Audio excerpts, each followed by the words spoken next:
Hello friends, and welcome back for another video here at Tati's Place. This video was long overdue by a few weeks, but I am going to give you a rundown of the kids' core curriculum courses for this school year, 2019-2020 school year. Now we have a preschooler, first, second grader, fourth grader, fifth grader, 7th grader, 10th grader, and the 12th grader. Okay, that's how that's going. So, for my preschooler here, we are doing Teach Your Child to Read in 100 Easy Lessons. Nothing more than that besides some writing, which is not even what you think. So I have a video that I recently did to that for that. I will try to link that in the description so that you'll be able to see how we do our writing. And this little guy is like on page 66 already. Yep, so he is reading these words right here and learning the rules to that. Alright, for our first/second grader, I will tell you one other thing. For this, we do Bible stories, and this is the beginner's Bible, excuse me. So my second grader is reading this along with me, as well as my preschooler. So that's one thing. This is a spelling notebook that he is doing for his spelling book. And he also does poetry. So let's see. This would be spelling in the front of the book, and then towards the back here. We just started. Thank you, God. Here's his poetry. So we just started a poem. Thank you, God. So you get one poem each month, and that we have his language, and this is why I say he's kind of first, second. We don't know what grade he's in, but he's doing work. And math, and that's really it for his core. And if this really bothers your child at all, one thing a friend suggested years ago, and it was really helpful for a period of time in our family, just put a big old sticker on this. They'll never know. Okay. Now for our fourth grader. She's doing reading. Actually, she's just going to continue on this book because this is what she was doing last year. Oh, as well as my guy here. This is the first grade book that he's just continuing on for math also. So she's doing the same thing for reading. She's just continuing on where she left off. But she did get a new English book today. This school year. And it is English 4, Writing and Grammar by BJU Press. Oh, and this one here actually is BJU Press as well. Now, her spelling book is by Purposeful Design. That is a spelling grade 4. She's also doing cursive. This is by Abeka. Yes, it is second grade, but come on, guys, really, cursive is cursive, you know. So she's doing that. She's also doing the science level 4 from Purposeful Design. Hey, this was something that was new to me this school year, and I'd like to know, have you ever used this curriculum or heard of it? If you have, what are your thoughts about it? And she's also doing math, which actually it's right here. Again, she's just continuing on where she was last year, so that's why this book looks like that. We finished with schoolwork, and I was like, guys, leave your books on the tables, please. I'm just going to do a quick video for my friends. Okay, now my 4th/5th grader. Again, she's continuing on with her reading series from BJU Press. This is the reading book. Here's the workbook. And then because this is easy for me to couple these two together, I went ahead and purchased the same book for both of them because it's easier for me to kind of like group these two together and then group these two together, and then group my other two together, you know, and that's kind of how it is when you're in a large family. Sometimes you just have to do that. And she's doing the same spelling book as well, and her cursive is a little bit different, but this one's by Becca, but again, cursive is cursive. And again, here's that curriculum, Purposeful Design, and it's a science program, level 5. She's got the green one for 5th grade, and then again, she's just moving along with her 4th grade, Becca math as well, which, let me tell you guys, if you're doing Becca, you will know that this book, the math that they do in Becca seems to be like so advanced. I do testing. I don't know about you. Do you do testing? If you do testing, can you give me a big book emoji and just be like, testing? Because, you know, like some homeschoolers are opposed to testing and some do, but I do standardized testing at the end of the school year. Okay. I get my little Dory moments there. But, okay, back to my 7th grader. She is doing something. Let me tell you guys. This is by Master Books, okay?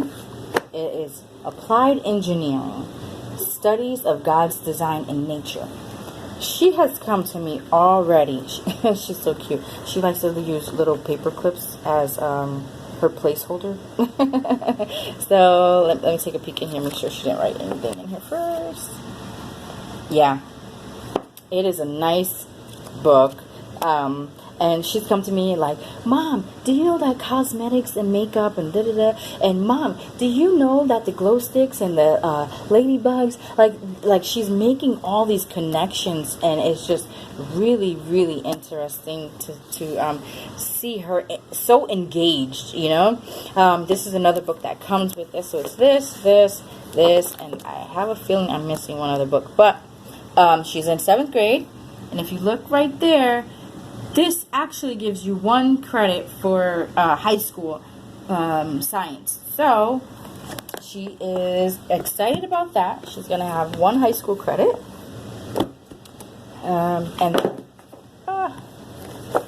Sorry, I'm going the wrong way. I need to go this way and show you guys. Now, I said she's in 7th grade. Again, we are doing spelling, purposeful design, and she basically does 1 page of this a day. She has her penmanship that she's doing by Becca as well. And then there's English by BJU, which she's just continuing on from last year.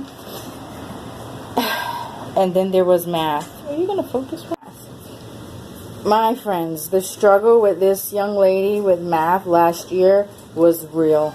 And I was like, it was actually Florida Virtual that I had her on, and I was like, I cannot do another semester like this. I just can't. She's one of my ones that would prefer to read all day long than to even look at a number. So I found this curriculum set. It's called The Keys, and there you go. It's called Key Curriculum Press. So we are going to, she actually has booklet 1 right now, but here's booklet 2, 3, 4, and then you get a fraction, answer key, and then she's going to do decimals, 3, 4, and then you have an answer key, and then, eBay sent me 2, not sure why. And then percents. Now, if she doesn't get to percents over the school year, during the school year, she'll work on it over the summer. That way I can have her up to Algebra 1 by the time next school year rolls around. And here's the answer key for that. And so far, she's really enjoying it, you know. There has been no complaints, so God is good. Alright, let me push this one to the side. I don't even know if I got my finger. Am I getting my fingers in here? Okay, let's see.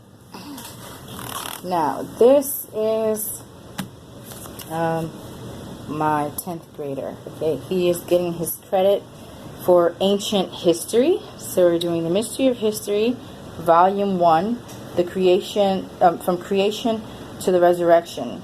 Okay, so this is a really big guy, and we've used this before. This book is well loved, let me tell you. But we're cycling back around because history goes in. We break our cycles for history up into 4. So we're cycling back around for that. And for writing, he is doing ancient history based writing lessons. And this is the teacher's guide and the student book right there. Dun dun! Yes, he is another one. Loves to read, does not like to look at numbers. So I went online and I says, all right, young man, you need to own up and take charge of your education. Let's go through some YouTube videos. Let's go through some Rainbow resource, and let's see what we can come up with. And this is what we came up with. This is initially how I found it to help out my daughter here. And so this year, this is what he's doing. Khan Academy, it's okay. He doesn't really like it. Florida Virtual is a no. He's not doing Florida Virtual. He doesn't like speaking to the teachers on the phone. That's that. Oh, you know what? I forgot to do this whole time. Let me see. Okay. He will also be doing small engines, track, SAT prep, and volunteering. That's what he will be doing. And for science, which I didn't show you here, he is taking an online course of advanced biology. I did not feel comfortable putting him in chemistry, which, yes, that's where most of you would say he should be at in 10th grade. I didn't feel comfortable putting him there because he did not have the foundations for algebra. And I did not want to set him up for failure. You know, I want to set him up for success. So until he can get this to mastery level, I thought it was best to keep him in biology again, and he can study those side by side. So that's what I did with that. And he's also doing an online English course as well. And then for my high schooler here, or my senior, he is doing Algebra 2 online, along with macroeconomics, physics, and English. Now, the only other thing for him is that once he finishes Algebra 2, he's going to move on to another math course, which I'm not for sure what it's going to be, but it may be like trigonometry or pre-calculus, but we'll see what he decides. And with him, he's going to be doing cross country, which he's actually enrolled in now, track, SAT prep, doing some volunteering, and he plays the keyboard. So I'm going to go backwards now because I forgot to tell you everyone else's thing here. For my 7th grader here, this one here, she is doing the trumpet, track, and chess club. And for my 5th grader / 4th grader, she plays the clarinet, and she'll be doing track and chess club. My 4th grader, she just started trumpet this year, guys, and she's super excited about that, but she's gonna do chess club as well. And then for my 1st / 2nd grader, he's in the chess club also, but he's going to do, possibly, if the Lord wills it, a winter sport. And reason being is because my 2 older boys, they do a sport and they fall, and then they take a break for the winter, and then they do a sport in the spring. So our time that we have available for this little guy, and possibly that little guy too, would be for during the winter. So there is one other thing that we do. Let me just get that out for you. Hold on one moment here. Because as a large family, we tend to share some things. It just makes it easier as opposed to others. You know, like for math, we can't. You see, everyone's on different levels for math. Everyone's on a different level for our reading. However, when it comes to history, we're basically doing the same thing. So my third grader, my fourth grader, my fifth grader, my seventh grader, and my 10th grader all do the ancient history based writing. Now, the only difference is that he also has to get a credit for high school, so his work is a little bit more rigorous, along with my middle schooler here. So they actually will write more paragraphs than the younger two. They may only write 1 or 2 paragraphs, while they may write 4 to 5 paragraphs, and they have to do more in-depth study as opposed to the younger ones. And that's okay. Why? Because in 4 years we'll be cycling back around to ancient history for these two gals here. So what we do is we couple it with the Kingfisher History Encyclopedia. So if we're going to look at I just lost it. I just had a blink.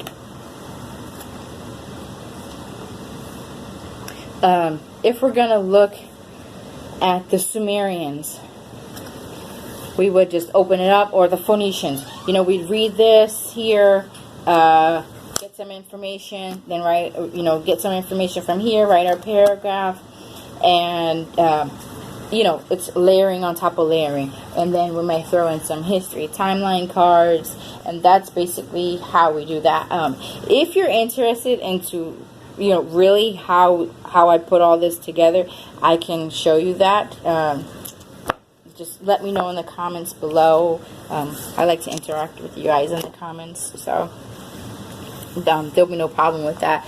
And I think I am done. If you are still hanging on, if you can give me a little heart emoji, that would let me know that you watched to the end. That would be awesome. But this is what we have going on this school year. If you'd like to take a peek into any of these books that I have here, let me know, and I can try to do another video for you and let you see, because I know that was a big help for me initially when I began starting homeschooling. It was a little bit easy in the beginning because all I knew was Alpha Omega. Someone told me about Alpha Omega and I ran with it. And then you meet people along the way, and before you know it, you've got Teach Your Child to Read in 100 Lessons, you've got a Purposeful Design, you got BJU, you have The Mystery of History, you have IEW. It's so funny, but that is what we have, guys. And thank you so much for watching. Okay, guys, so I'm going to give you one more look over here, and I'm going to end this video. Thank you so much for watching. Until next time, be blessed.